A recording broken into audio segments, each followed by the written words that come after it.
그래서 상당히 각국이 돼 있고, 그 다음에 이제 영국 같은 경우에는 요즘 우리 사회에서도 사회적 가치에 대한 얘기가 많이 있는데 2013년에 사회적 가치법을 도입을 했어요. 그럼 왜 가치법이 아니고 앞에다가 소셜, 사회적 이렇게 그렇게 붙였느냐 이거죠. 그 뜻은 뭐냐? 되게 공공기관들이 어떤 물품을 구매하거나 조달을 할 때 되게 최저가 원칙을 많이 사용했어요. 최저가라는 게 뭐죠? 가격이 가장 낮은, 그죠? 어떤 용역이 됐거나 어떤 물품이 되거나 구매를 했을 때 그러게. 그런데 그거는 쉽게 얘기하면 경제적 가치만을 우선적으로 고려했다는 뜻이에요. 그런데 경제적 가치 이외에 더 우리가 거기에 고려를 해야 되는 것들이 사회적, 환경적 가치들이 있다는 거예요. 예를 들어서 그 물품이, 그 어떤 제품이 생산됐을 때 환경을 피해를 주고 생산된 제품이라면 공공기관이 그것을 굳이 구매할 필요는 없다는 거죠. 그리고 또 그런 제품이 이왕이면 사회적 기업처럼 굉장히 취약계층이 고용에 참여해갖고 만든 제품이라면 더 사회적 가치가 있다고 보는 것이죠. 이런 식으로 이제 사회적 가치에 대한 고려가 필요하다고 해서 영국에서는 모든 공공기관에게 이런 사회적 가치를 고려하라. 그래서 이것은 중앙정부뿐만 아니라 지방정부까지 다 고려가 되는. 그래서 그것을 이름하여 금전의 가치, 화폐, 우리가 돈의 가치를 사회, 경제, 환경적 가치를 다 고려하는 그러한 지침이 내려졌다는 겁니다. 앞서 제가 미국의 사회혁신기금 SIF를 소개를 했는데요. 여기에서도 마찬가지. 여기에서도 굉장히 과거에 그 여러 가지 형태를 정부가 어떤 사회기관에 사업 신청서를 내면 거기에다 사업 지원을 하는 일방적인 방식이었는데 이제는 성과를 내는 사업에 대해서 우선적으로 지불하는. 성과를 낸다는 게 뭐죠? 사업 계획서에다가 그렇게 써야 돼요. 이 사업은 예를 들어서 청년 1000명에 대해서 고용교육 훈련을 시키고 그 성과로 1000명 가운데 앞서 저희가 예를 든 것처럼 70%, 700명이 취업을 할 수 있는 성과를 내겠습니다. 이게 선언적으로 끝이는 게 아니라 나중에 최종적으로 성과를 냈는지 안 냈는지 평가까지 다 이루어지니까 그런 계획서를 제출했을 때 그것을 이름하여 성과 지불제라고 해서 그 성과가 이루어진 후 거기에 대해서 사업 추진비를 지불하는 형식, 뭐 이런 것들이 새로운 방식으로 미국 사회에도 정착되고 있다. 이렇게 말씀드릴 수가 있고요. 그래서 여기에 전국에 300개가 넘는 중간 지원 조직, 중간 지원 조직이라는 게 이런 거예요. 뭐냐면 그런 사업을 실제 시행하는 기관들이 몇 개가 혹은 몇십 개가 이 중간 지원 조직 하나가 다 결합을 해가지고 정부의 이 중간 지원 조직이 신청을 하는 거죠. 그러면 여기에 뭐 몇백만 불의 사업을 해가지고 이 단위 사업들로는 각각 몇만 불씩 사업들이 이렇게 결합이 돼요. 그럼 이 중간 지원 조직의 역할이 굉장히 큰 거예요. 뭐 영어로 백본이라는 등뼈라는 이런 표현을 써요.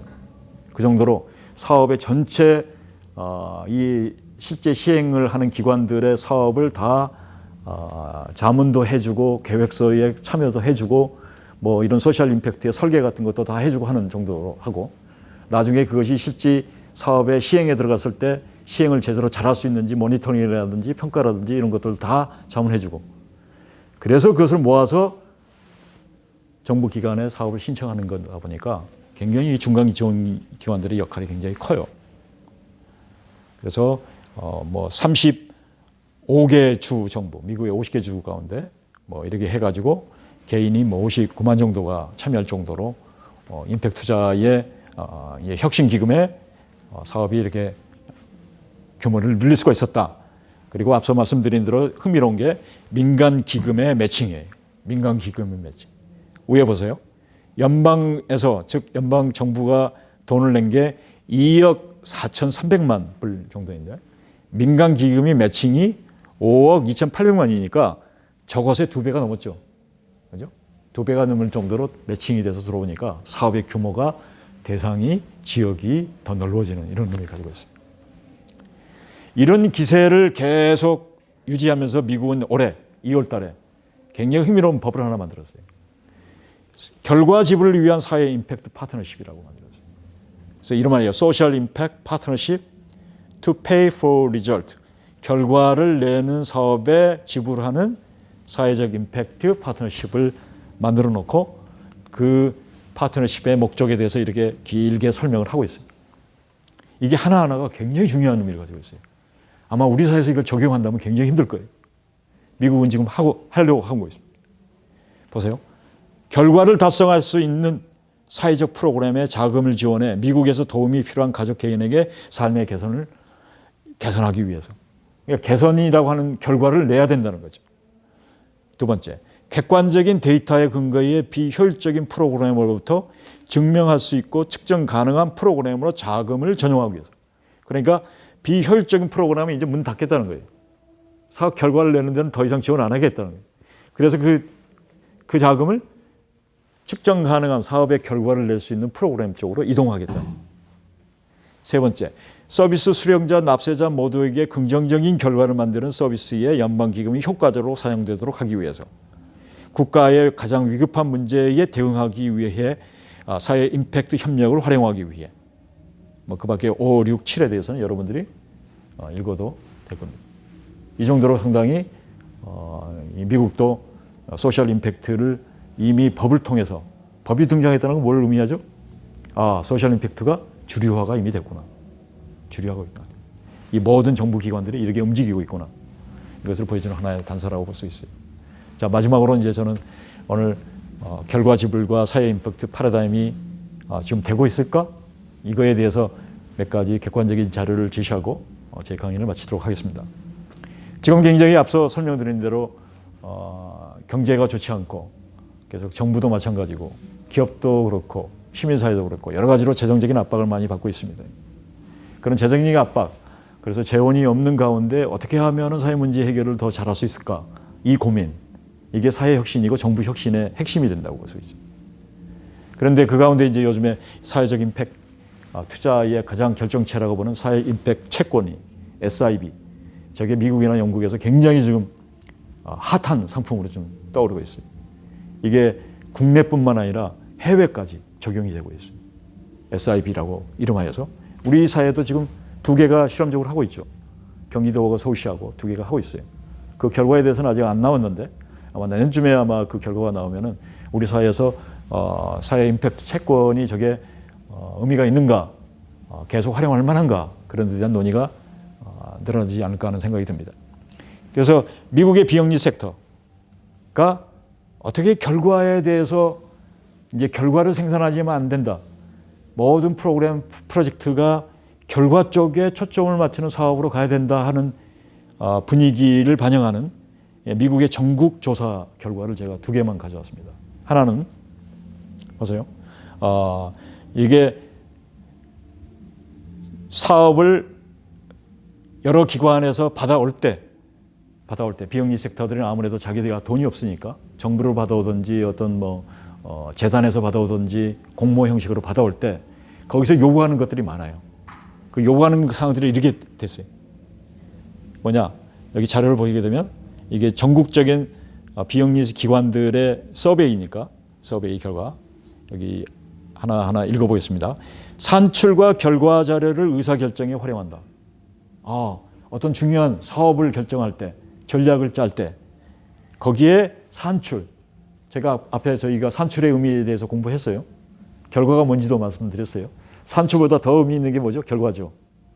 아까 저희는 산출에 대해서는 직업훈련을 받은 사람의 숫자가 산출이라면 직업훈련을 받은 사람 가운데 취업한 사람을 결과라고 봤죠. 그렇죠? 이런 식으로 산출, 결과가 굉장히 중요한데 그러한 사업의 산출과 결과 자료를 조직의 굉장히 중요한 의사결정에 활용하고 있다. 81%가 그렇게 하고 있다. 그러니까 100개 기관 가운데 81개가 우린 실제 그렇게 하고 있다라는 거죠. 그래서 산출과 결과 자료를 수집하는 담당자를 배정하고 있다. 그래서 옛날에는 그런 담당자도 없었는데 그것을 전담하는 담당자를 배정하고 있다. 62%. 대상 중 삶의 질 측정 결과 자료를 수집하고 있다.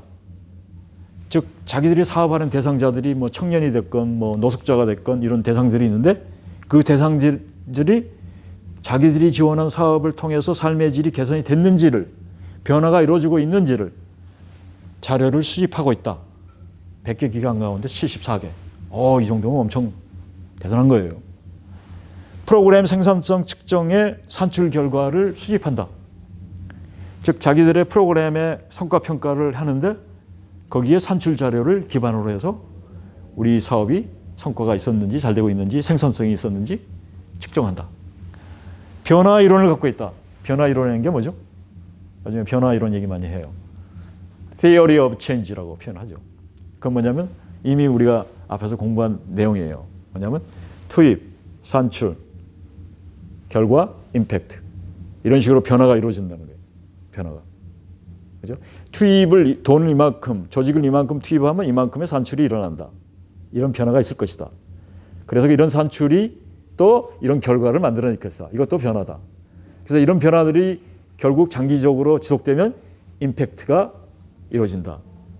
이래서 투입, 산출, 결과, 임팩트라고 하는 이런 일종의 논리 모형이라고도 표현하죠.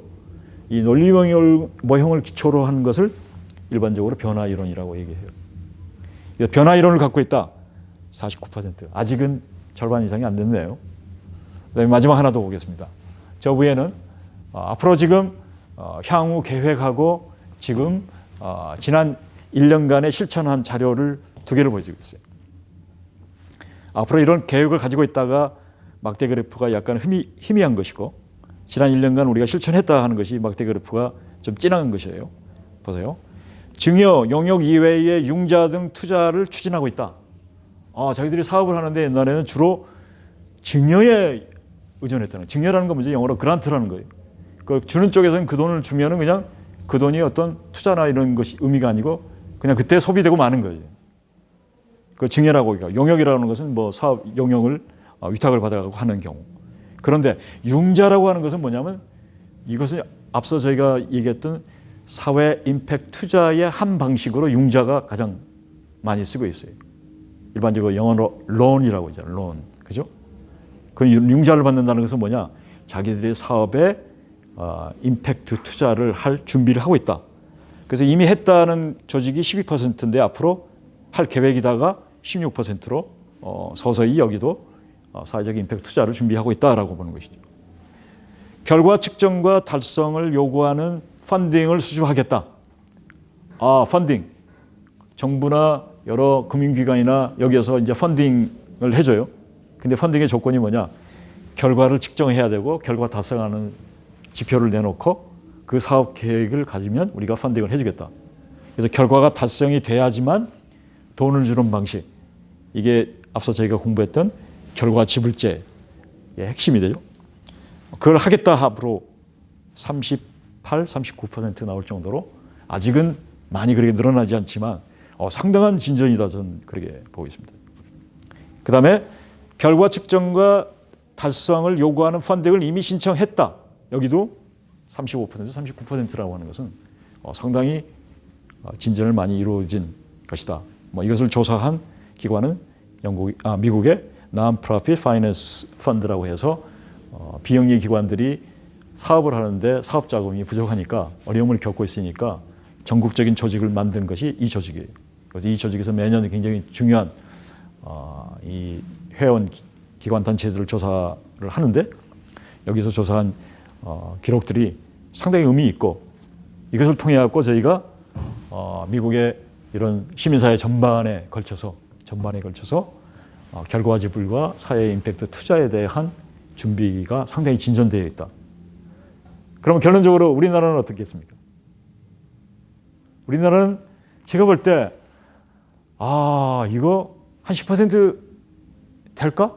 물론 우리가 사회적 경제라는 그 영역, 사회 임팩트에서 우리가 사회적 경제나 사회적 기업 쪽에 많은 초점을 맞췄기 때문에 사회적 경제 쪽에 사회적 기업에 초점을 맞춘다고 보면 사회적 기업 중에는 제법 있다 저는 생각해요. 제법이라는 표현은 전체 몇 %냐 이렇게 여쭤본다면 모르겠습니다. 저는 객관적인 자료가 없기 때문에 또 여기저기 이제 그 성과 평가를 하시는 분들이 있기 때문에 저는 그래도 상당히 아마 1, 20% 가까이는 되지 않을까.